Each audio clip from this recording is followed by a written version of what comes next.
देखेंगे जो हमारा ये एक्सरसाइज 3.5 है। पिछले जो हमारा लेक्चर था उसमें हमने केवल 3 तक क्वेश्चन किए थे, क्वेश्चन नंबर 1, 2, 3 और उनके जो अंदर क्वेश्चन थे वो सारे किए थे, ठीक है।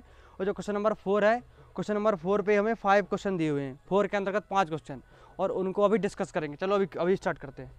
तो जो 5वें का जो पहला क्वेश्चन है ना, क्या बोल रहा है, वो बोल रहा है, समझना गौर से। मैं क्वेश्चन लिखूंगा नहीं, ठीक है, अपनी एनसीईआरटी उठाओ और देखो उससे।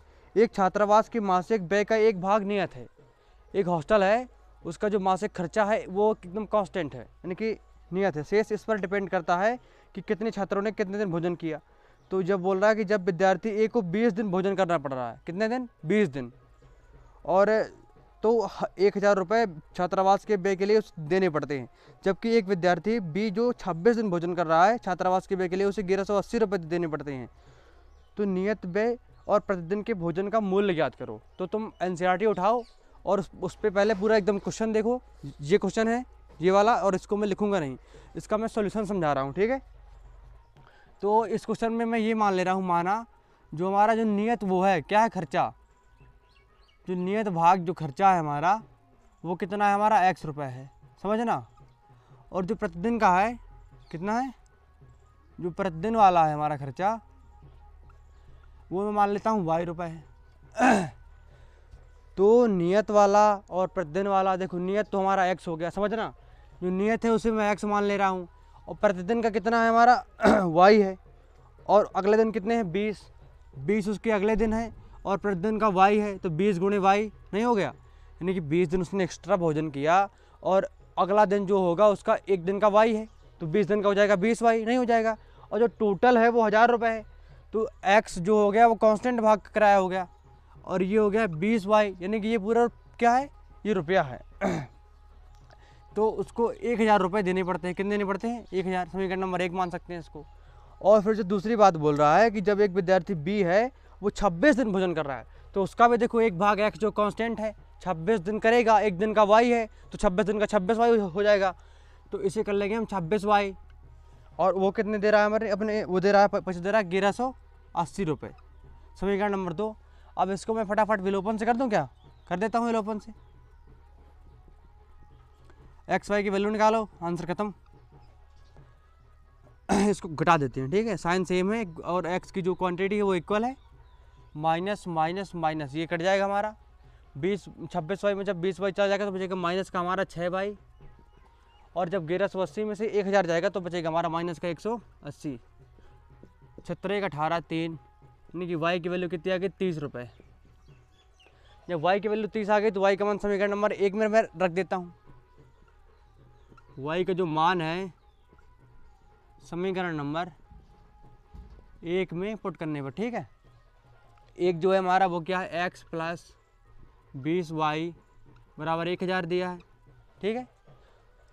तो x प्लस 20 गुणे 30 बराबर 1000, x प्लस कितना हो जाएगा, 3 दूनी 600 बराबर 1000, तो x बराबर हो जाएगा हमारा कितना, 400। बात समझ में आई अब। यानी कि जो वो हॉस्टल है ना उसका 400 रुपये जो किराया है वो फिक्स है भैया, और उसके बाद जो तुम जितना रुकोगे तुम्हें 30 रुपये उसका पर डे का और लगेगा। बस यही क्वेश्चन था, हो गया। इसे फटाफट नोट करो और बढ़ते हैं आगे की तरफ, हो गया।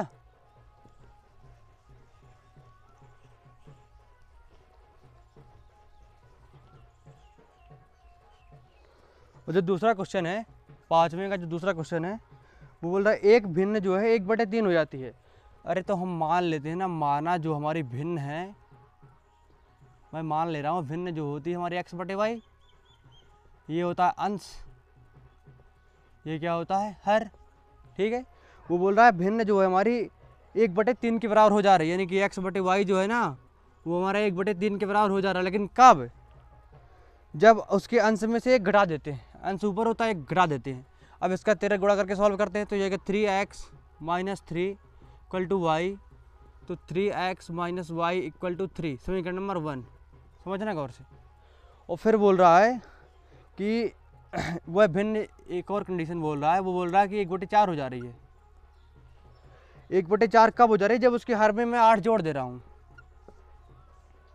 8 जोड़ दे रहा हूँ।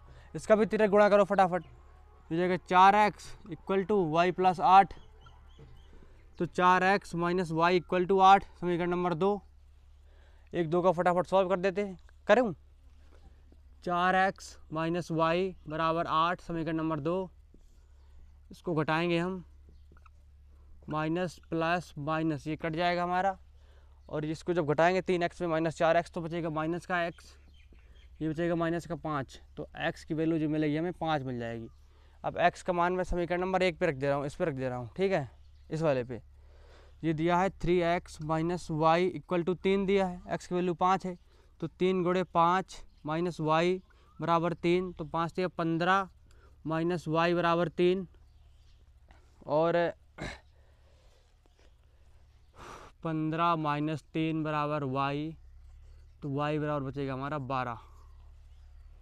तो जो हमारी भिन्न बनेगी ना, जो भिन्न बनेगी, जो हमारी x बटे वाई भिन्न थी ना, तो वो बचेगी हमारी 5/12। आई बात समझ में? नहीं आई? एनसीईआरटी उठा लो भाई, अभी बार बार बोल रहा हूँ, एनसीईआरटी उठाओ, अपने क्वेश्चन देखो, मैं सॉल्यूशन बताता जा रहा हूँ।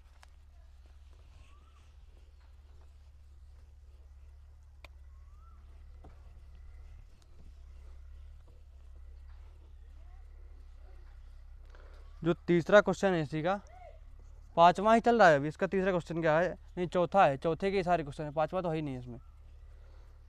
बोल रहा है यश ने 40 अंक के फाइंड किए, यानी कि अर्जित किए, और उसे प्रत्येक सही उत्तर के लिए 3 अंक मिले और गलत के लिए काटा गया, तो यानी कि उसको माइनस कर देंगे। मैं ये मान रहा हूँ, माना जो सही उत्तर के लिए जो उसे अंक मिल रहे हैं,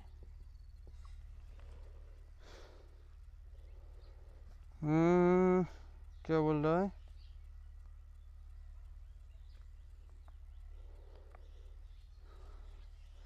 यश ने एक टेस्ट में 40 अंक अर्जित किए और उसे सही उत्तर के लिए 3 अंक और गलत के लिए काटे गए। यदि उसे सही उत्तर के लिए 4 और गलत के लिए 2 अंक कटते हैं तो 50 करता है। तो उसके कितने टेस्ट में कितने प्रश्न थे? तो जो मान लेते हैं जो सही उत्तर उसने किए हैं वो कितने x, और जो गलत के लिए जो उसके काटे गए वो y क्वेश्चन, वो उसके y क्वेश्चन काटे गए, ठीक है। तो पूरे क्वेश्चन के तो यानी कि सही के लिए उससे 3 मिले तो 3x, और गलत के लिए 1 काटा गया तो माइनस का 1y बराबर कितना हो गया 40। और फिर क्या बोल रहा है, और उससे सही के लिए 4 मिले तो 4x, फिर गलत के लिए 2 काटे गए तो माइनस 2y बराबर 50, फिर भी उसे मिले, समीकरण नंबर 2। दोनों को सॉल्व कर देना है विलोपन से। 4x माइनस 2y बराबर 50, समीकरण नंबर 2। इसको 2 से मल्टीप्लाई करो, इसे 1 से, तो ये जाएगा हमारा 6x माइनस का 2y बराबर 80, समीकरण नंबर 1। और ये 4x माइनस का 2y बराबर 50, समीकरण नंबर 2। तो इसे मैं भी घटाऊंगा, माइनस प्लस माइनस ये कट जाएगा हमारा, 6x में 4x चला गया, कितना हो जाएगा 2x इक्वल टू हो जाएगा 30, x बराबर मिलेगा हमें 15।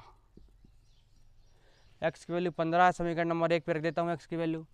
3x माइनस वाई बराबर 40 दिया है, समीकरण नंबर 1। और 3 गुणे 15 माइनस वाई बराबर 40, 15 दिया 45 माइनस 40 बराबर y, तो y बराबर हो जाएगा हमारा 5। बात समझ आई? तो अगर उसके पूरे प्रश्न देखें ना भाई, तो 5 प्रश्न इसके 10 मतलब 20 क्वेश्चन थे उसके भाई, x और y की वैल्यू मिल गई। और अब देखेंगे चौथा हो गया, चौथे क्वेश्चन का सॉल्यूशन देखेंगे अभी, आंसर। ये बोल रहा है एक राजमार्ग 2 स्थानों ए और बी 100 किलोमीटर पर है। एक राजमार्ग ये है, एक राजमार्ग ये है, नहीं ये पूरा राजमार्ग है, ये पॉइंट दिया हुआ है A and this is B. जो इसकी टोटल डिस्टेंस है वो कितनी है 100 किलोमीटर, समझना।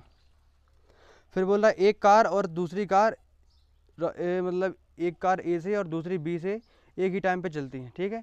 और ये कारें भिन्न भिन्न चालों से चलती, स्पीड दोनों की अलग अलग है, तो वे 5 घंटे पश्चात मिलती हैं।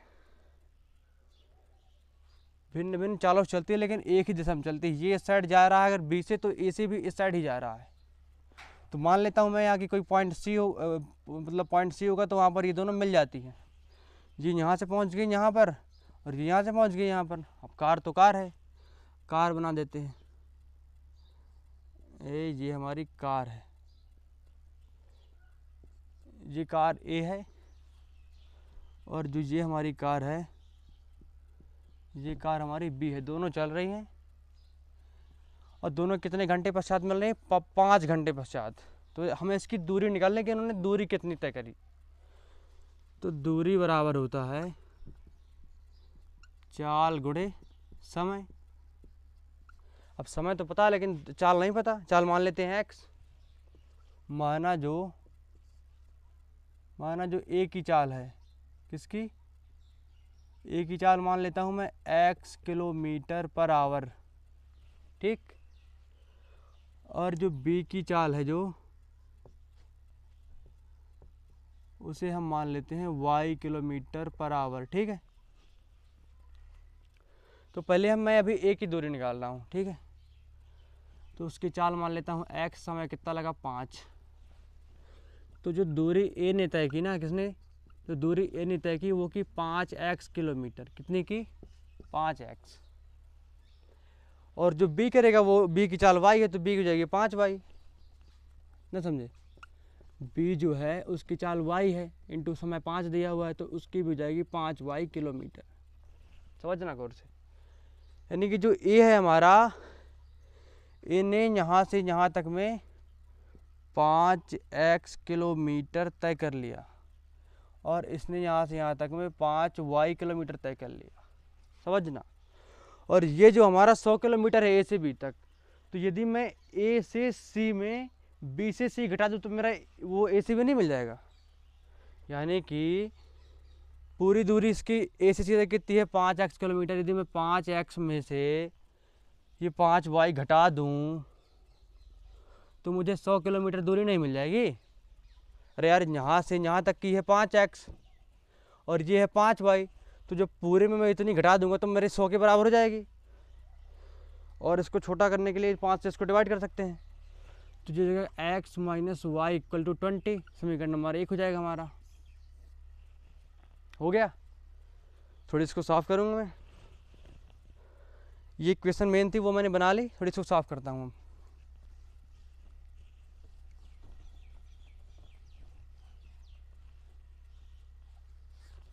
फिर जो उसकी सेकंड कंडीशन है ना, वो क्या बोल रहा है?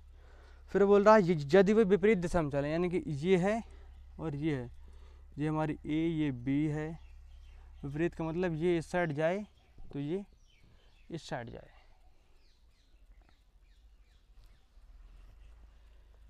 या फिर ये इस साइड जाए तो ये इस साइड जाए। विपरीत दिशा है, नहीं है? तो वे कितने घंटे बाद मिलती हैं? 1 घंटे बाद। तो यहाँ पर कहीं मान लेते हैं सी पॉइंट इस बार यहाँ पर है। तो जो हमारी ये वाली कार है, तुम चली आ रही थी, ये इस साइड से चली आ रही थी, ऐसे कुछ। तो जो इसकी जो दूरी है वो निकालनी है, कितनी इसने तय करी। तो दूरी बराबर, दूरी यदि मैं ए की निकालता हूँ ना, किसकी? ए की, तो चाल x है, थोड़े समय 1 घंटा है। तो जो दूरी ए की है वो x किलोमीटर हो जाएगी, यानी कि इसने x किलोमीटर तय करी। कितनी? x kilometre. और जो b की होगी ना, b की y किलोमीटर हो जाएगी।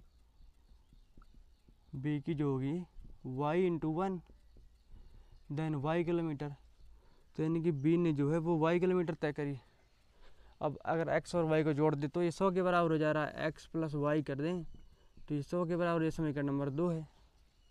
अब दोनों को सॉल्व कर देना है फटाफट, कोई कठिन बात नहीं है। x माइनस वाई बराबर 20, समीकरण नंबर 2 मान लेते हैं। इसको काट दो, ये कट गया, ये जाएगा हमारा 2x इक्वल टू 120, x बराबर हो जाएगा हमारा 60। अब जब x की वैल्यू 60 मिल गई, किसी में रख दो, ये के दो में y की मिल जाएगी। 60 प्लस वाई बराबर 100 then y equal to 40। x की स्पीड 60 किलोमीटर पर घंटा है और y की 40 किलोमीटर पर घंटा है, है ना। अब क्वेश्चन नंबर 5 बचा है लास्ट एकदम।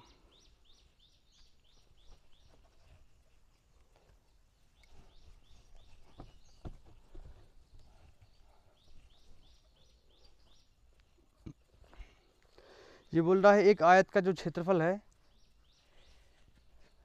देखो आयत की बात है तो लंबाई चौड़ाई की बात होगी। लंबाई में x मान ले रहा हूँ, x मीटर या फिर किलोमीटर जो भी है, और जो चौड़ाई मानूंगा वो y मानूंगा। समझना गौर से।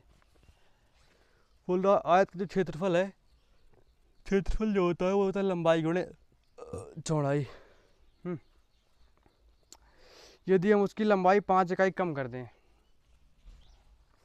ये बोल रहा है उसका क्षेत्रफल जो है 9 वर्ग इकाई कम हो जाता है। यानी कि क्षेत्रफल जो है x इंटू वाई है, जिसमें 9 कम हो जाता है कब? जब इसकी लंबाई को 5 इकाई कम कर दें, यानी कि x माइनस 5 कर दें और चौड़ाई 3 इकाई बढ़ा दें, y प्लस 3 कर दें। सॉल्व कर लो इसे। X Y minus 9 equal to X Y minus 3x, X Y minus 3x minus 5y minus 15। X Y cancel, इसको इस साइड ले आओ तो जाएगा 3x प्लस 5y, और जब ये उस साइड जाएगा तो माइनस 6। समीकरण नंबर 1। और जो दूसरी कंडीशन वो दे रहा है, वो बोल रहा है कि यदि हम लंबाई को 3 और चौड़ाई को 2 बढ़ा दें, लंबाई को 3 बढ़ाएं और चौड़ाई को 2 बढ़ाएं, नहीं, लंबाई को 3 और चौड़ाई को 2 बढ़ाएं तो क्षेत्रफल जो है 67 बढ़ जाता है। एक्स और वाई है ना, वो प्लस में 67 हो जाता है। करो इसको, X Y plus 67 equal to X Y plus 2x minus 3y plus 3y plus 6। X Y cancel, और 2x plus 3y equal to 61। समीकरण नंबर 2। कर सकते हो क्या इसको? क्या करना पड़ेगा यार, नहीं कर पाओगे, कर दे रहा हूँ। 3x plus 5y to minus 6। समीकरण नंबर 1। ऊपर 3 से कर दे रहा हूँ, नीचे 2 से, तो 3 दूनी 6x प्लस 9y बराबर 3 एकम 3 छत्रे 18, और 3 दूनी 6x प्लस 10y बराबर माइनस का 12। समीकरण नंबर 2। तो जब इसको मैं घटाऊंगा तो ये माइनस ये प्लस, तो ये कट जाएगा, तो 10y में से जब 9 जाएगा तो बचेगा माइनस का y, एंड 3 2 5 और 8 और 1 9, 195। कुछ मिस्टेक हो गया क्या?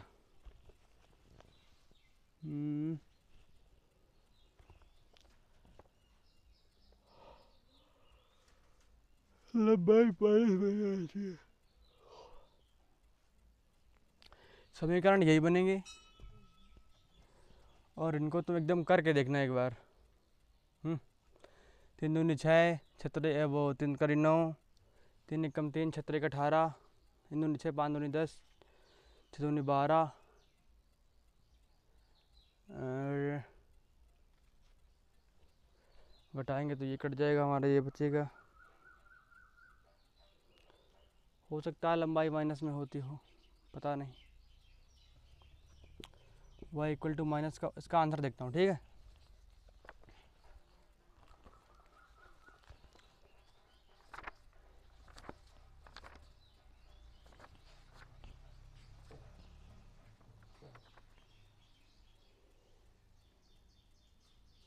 थ्री एक्स माइनस 5y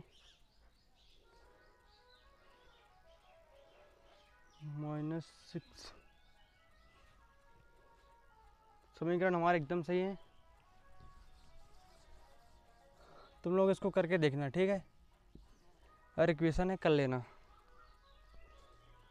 मैं थक चुका हूँ भाई, ठीक है फिर।